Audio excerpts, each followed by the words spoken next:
Assalamu alaikum wa rahmatullahi wa barakatuhu. Shin ko kun san cewa wasu daga cikin fitattun jarumai mata da kuke gani a fina-finan Kannywood waɗanda kuke ɗauka 'yan Najeriya ne, ashe asalinsu daga jamhuriyar Niger suke? Gaskiya ne, waɗannan taurarin sun mamaye zukatan miliyoyin mutane, sun kafa tarihi kuma sun zama manyan jigo a masana'antar ta Kannywood. A yau zan bayyana muku jarumai mata guda 5 'yan asalin ƙasar Niger, kuma ku yarda da ni, ta ƙarshe za ta ba ku mamaki sosai. Don haka ku kasance tare da mu har ƙarshen wannan bidiyo domin jin cikakken wannan labari.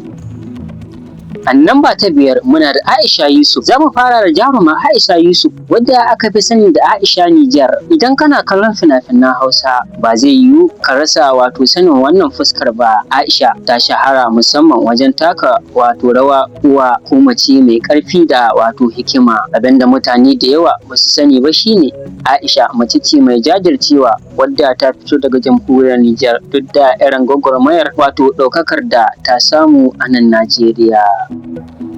A namba ta 2 muna da Momi Niger. Ta biyu ita ce Momi Niger, kyakkyawa mawaƙiya kuma jaruma a masana'antar ta Kannywood. Ko daga sunanta ma za ka fahimci inda ta fito. Momi Niger ba jarumar fim ba ce kawai, ita wata gada ce da ta haɗa al'adun Najeriya da Niger ta hanyar fasahar waƙa da wasan kwaikwayo. Ta tabbatar wa duniya cewa harshen Hausa da al'adu abu ɗaya ne, ba tare da la'akari da iyakar ƙasa ba.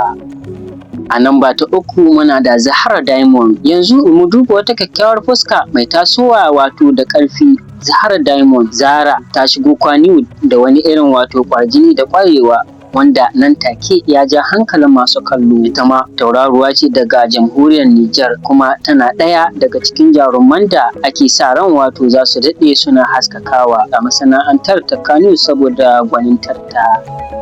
A namba ta 4 kuwa muna da jaruma Fatima Abubakar Tumba Gwaska. Idan ana maganar jarumta da karsashi, ba za a manta da Fatima Abubakar ba, wacce duniya ta fi sani da Tumba Gwaska. Rawar ta taka a shahararren shirin nan na Gwaska ta nuna zallar basirarta. Ita ma Fatima, ko kuma mu ce Tumba Gwaska, 'yar asalin jamhuriyar Niger ce. Ta tabbatar da cewa macen Niger tana da jajircewa da kazar-kazar a fagen wasan kwaikwayo.